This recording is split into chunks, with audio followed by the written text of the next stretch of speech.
Hey guys, welcome to today's video. This video is a video that I'm actually really excited about. It's kind of different than the ones I've done in the past. I'm going to do a video looking ahead to the future a little bit more to the off-season, which I know at this time the off-season is usually the last thing that's on our minds as football fans because we're all worried about the playoff picture and who's going to get in, who's going to not, who's hurt, which, yeah, that makes sense. But you know what? This video decided to change it up a little bit, do something new. I'm going to predict 5 trades/transactions, whether it be free agency or trading or whatever, where a player will go to a new team. I don't know the whole contract situations of everyone, so trade, free, what I think I'm going to predict players that will switch teams into what team, talk about it a little bit. Trades are very, very, very hard to predict because you got to predict, obviously, like who's going to leave, where they're going to go. I'm not doing what they're going to get back. I'm just doing this blank player is going to go to this blank team in the offseason in some way, shape, or form. Understood? So before we get into that, I just want to talk about a really cool app that I would recommend that I got. It's called Discuss the Game. It's available on the App Store.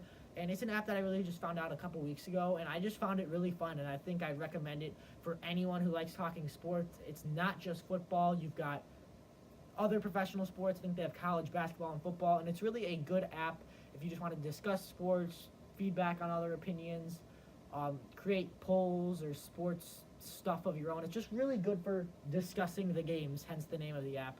So I would definitely recommend it if you are a person like me who loves talking about sports and sharing your opinions.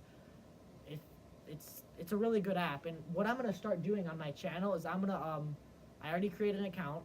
I'm gonna post polls every once in a while, and then I'll show the results on my channel, which I'm going to do now. But from now on, at the end of each video, I'll say, okay, this is what the poll's going to be. Obviously, I didn't do that, so this is just for anyone. But if you still want to vote on my polls, they're always open, so feel free to go. So let's take a look at the poll. But first, you could add me at Ryan04. That is my username. There's me. So that is my username if you want to add me or follow me. And the poll I did was, which announcers would you want to do the Super Bowl? I thought this was a really interesting one because it's a rotation.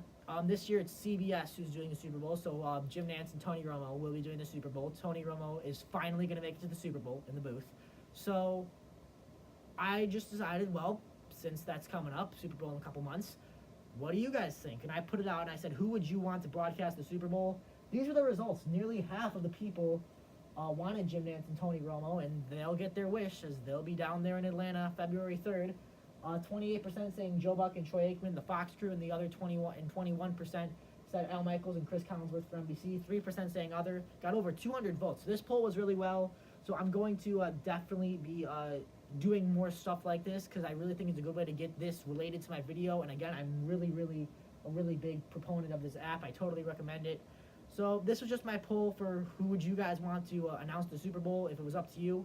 And we got a lot of interesting results here. I mean, I really don't think you can go wrong. I think these guys are all great, three great crews right here. So I don't think you can go wrong. But clearly the consensus is Nantz and Romo. So now what this video is about, the top 5 trades that I think will happen this offseason. It's so hard to predict, but one trade that I really am think is gonna happen, I think we're gonna see Jordan Howard traded to the Washington Redskins. And you're probably saying, why? Well, I'm gonna tell you why. Look at the Bears offense. They're doing great under first-year head coach Matt Nagy, but I just don't know if I see Jordan Howard with a prominent role. I feel like it's definitely more Tariq Cohen, and I feel like I just don't know if he fits in that offense. I don't know if he has a role. I don't think it's his fault. It's just kind of the way that offense is functioning, using Tariq Cohen more prominently. And you look at the Redskins, they have Adrian Peterson, but Adrian Peterson's 33 years old, and he's running like he's 23, which is great. That's not going to last forever, so I really think the Redskins could get a solid option at running back if they could incorporate him correctly into their offense, because I think Jordan Howard is a good player. He just doesn't have as much of an opportunity to show his skill in Chicago because of the versatile running back Tariq Cohen, who's getting more of the ball carries, more of the reps than he has. It's nothing against him. It's just I think he's not quite getting the most opportunity he could in a Bears uniform. So I think we'll see him leave in the offseason, whether that's by request, by trade. I think he'd be a great fit with the Redskins because he could kind of, once AP retires or leaves, I think he could kind of be next in line because Jordan Howard's young. Let's just check how old he is. I know he's not that old. Jordan Howard age. while that's loading, wait. Okay, Jordan Howard, again, I don't think this is against him. He was drafted in 2016. He's only 24 years old. But then those are intriguing numbers because he's young, and running backs, sometimes they get beat up and don't have long careers. But I just don't quite see him getting a fair share of carries for his skill level in Chicago. I think we see him go to the Redskins in the offseason. Next trade, this is an interesting one. I think Joe Flacco is going to be headed down south to the Jacksonville Jaguars, and this is a big one because I'm really seeing something. I'm looking back to what the Chiefs and the Redskins did in the offseason last offseason. The Chiefs kind of drafted a quarterback. Or no, they didn't kind of draft a quarterback. They drafted a quarterback, Patrick Mahomes. And they kind of groomed him behind Alex Smith. And they thought Alex Smith was a starter caliber quarterback. But once after that year was done grooming Alex Smith, they said, okay, this guy's our guy now. And they traded Alex Smith. So I think we'll see a very, very similar situation with the Ravens because they kind of started Joe Flacco and kind of groomed Jackson behind him. And now Flacco got hurt, so Jackson's getting his time in the spotlight. And I think Lamar Jackson's done really well. I mean, he only has one loss, I believe, with the Ravens. That was a very well-played, hard-fought game against the best team in the AFC right now, the Kansas City Chiefs. So I think Lamar Jackson, because he's done so well with the Ravens, I think we see Joe Flacco traded to the Jaguars. Now, why the Jaguars? Good question. Blake Bortles is simply not the answer. They have tried and tried. They got to the AFC Championship, but that was more of their defense, in my opinion, taking them there. And Blake Bortles just turns the ball over too much. He is not the long-term answer. So I think the Jaguars should heavily pursue Joe Flacco. I think really, this is very rare, but I really think if the Jaguars acquire Joe Flacco, as of now, I think that Jaguars getting Joe Flacco would instantly make the Jaguars a playoff team again. Why? Joe Flacco has the leadership and the experience. He's been playing for a long time. You could argue about if he's elite, but, I mean, he's an upgrade over Blake Bortles. Ravens would probably ask for a lot in return, but you look at Joe Flacco. He's got the weapons. They've got Leonard Fournette, so it's not going to be all on him. They have a solid running game. The defense, if they stay healthy and if they play to the best of their ability, I think they could be one of the better units in the league again. Jacksonville will probably have a high draft pick, so I really think the Jaguars don't need to fully rebuild. They just kind of need to remodel, if you get what I'm saying. Not tear everything up, just kind of remodel. Like, not fully trade everybody away, but just kind of move a little pieces here and there. I think Joe Flacco fits excellently with the Jaguars, and I think he could turn that franchise back to where they were just a year ago. Another quarterback, all right.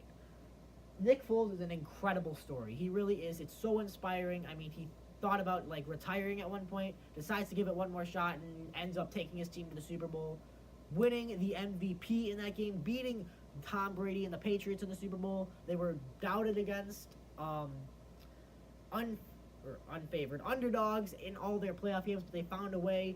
And now a little deja vu as Nick Foles came back against the Rams and beat the Rams.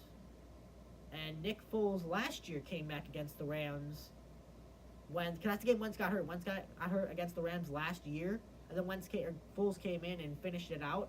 So a little eerie here as you kind of see Nick Foles. I mean, I don't think the Eagles are making the playoffs, but, I mean, it's just a little weird. I mean, honestly. I mean, because Nick Foles, he's 29 years old. Carson Wentz is 25. So why would the Eagles trade him?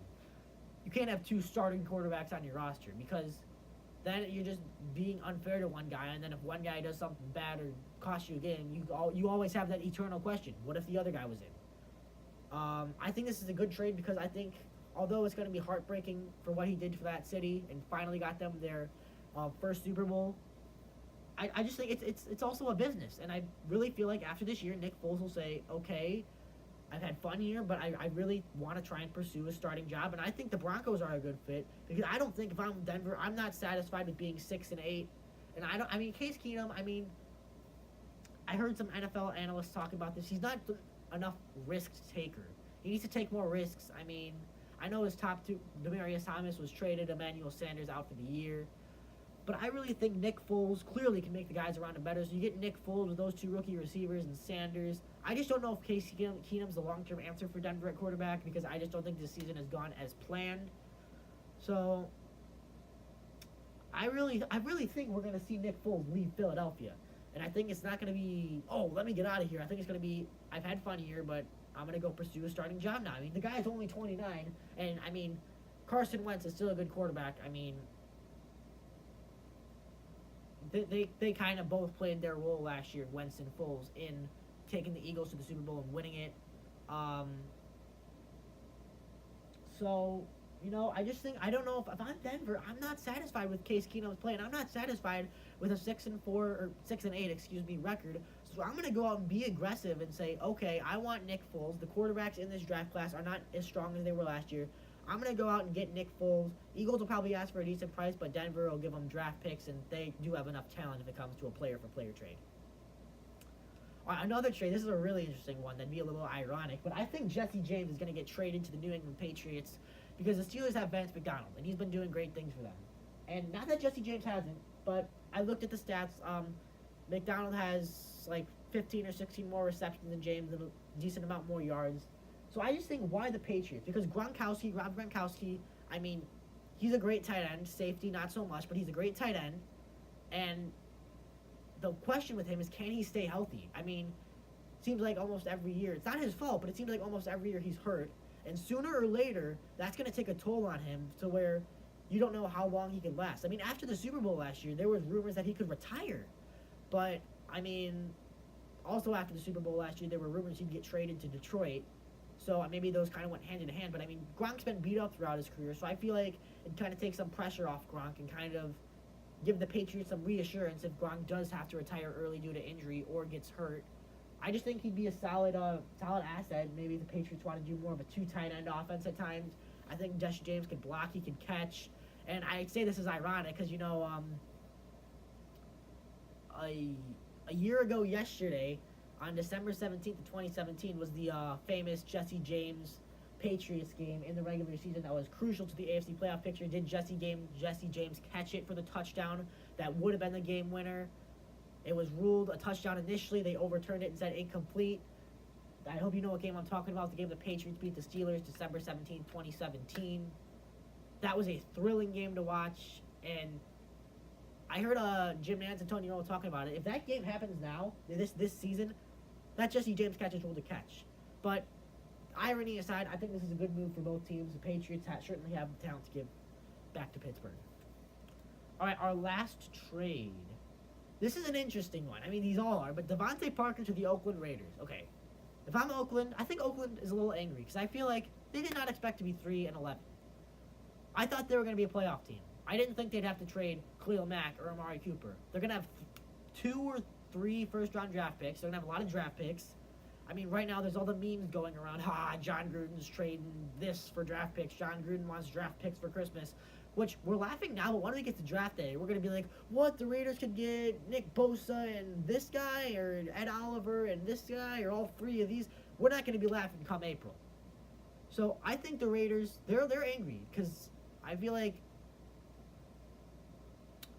I'm not to say they regret the Amari Cooper trade, which they might, but they just feel like, it's just, why did it have to be like this? I think the Raiders think that they don't need to rebuild. They just need to draft well and acquire some talent in the offseason because they know who their quarterback is. I mean, they just need to, they're kind of like the Jaguars. They don't need to entirely rebuild. They just need to remodel. And I think a great remodeling trade would be for them to get Devontae Parker because he could kind of fill in the role that Amari Cooper had in being that number 1 receiver. There was some rumors earlier in the year of him being unhappy with Miami. I'm not sure about that. Raiders might have to give up a lot of price, but they have a lot of draft picks. So if they want to give one of their first rounders or maybe a couple of their lower round picks for Parker and give enough where they can accept, I think Parker and Derek Carr would make a great connection because, I mean, look at where the Raiders were just 2 years ago. They went 12-4, but they were a wild card. But they were down to their 3rd string quarterback and lost in the first round of the Texans 27-14. If they have Derek Carr healthy, the Raiders might have been Super Bowl 51 champions. Who knows? Because they were great that year. I just think this is a great move. The Raiders have to be aggressive because if I'm the Raiders, I'm saying, okay, we just need to remodel. It didn't go as planned. Just get Derek Carr some weapons. Maybe get a pass rusher in the draft that they lost in Khalil Mack. I mean, I know it's painful I'm sure it's painful for Raiders fans to see the success Mack and Cooper are having both on division-leading squads and think, oh, if only they could have done that for us. I mean, it just kind of didn't work out. But I think the Raiders, if they draft well, and if they are aggressive and make a trade like this, I think they could get they could get back to wild card talk, because you know what? Look where they were 2 years ago, in the Super Bowl 51 season. I mean, they were a heck of a football team, and I think they can get back there if they're aggressive enough. That is pretty much it. So thank you guys for watching. I tried to make this video a little shorter, because my last video I saw was 22 minutes. I'm like, whoa, does anyone really want to pay attention to me for 22 minutes? I do not know. I mean, that is it. I mean, obviously it's so hard to predict trades, but I just decided I think it'd be a fun video to make. I hope you guys enjoyed it. If you guys have any thoughts, agree, disagree, whether you agree with everything I say or think I'm crazy and know nothing about football, whatever it is, leave it below in the comments, because I want to hear what you guys think. That's why I made this channel. And also, again, how I said the app, discuss the game. I was just trying to get the icon up here again if it works.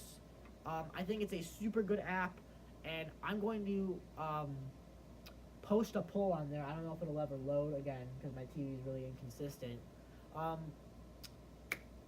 If you want to, there it is. Here's the icon, so look for this in the App Store. It's called Discuss the Game. I love it, and I'm going to be posting a poll on there of the 5 trades that I just showed you, and I'm going to post a poll, and it's going to be which of those trades do you think is most realistic. On that app, you could also comment, so again, as on my channel, feel free to comment anything. That's why I'm here. I'll try and get back to you if I can. And just thank you guys for watching. I was really excited about this video. I hope you guys enjoyed it, trying to mix it up rather than my typical playoff picture analysis or week blank picks. I will probably have a week 16 video coming up, because I should have more time on my hands as we get towards winter break and the turn of the year, because I should have a lot of free time. So again, thank you guys for watching, and my Discuss the Game username is Ryan04, so go add me, and that's where you'll find my poll that I'll be posting immediately after I end this video. So that's pretty much it. Hope you enjoyed my video. Like, subscribe, and most importantly, comment, because that's why I create this channel. Hear what you guys think. I'll get back to you. Thank you guys for watching. Hope you guys are having a great holiday season, and we will see you in the next video, which should not be too long from now. Thank you guys.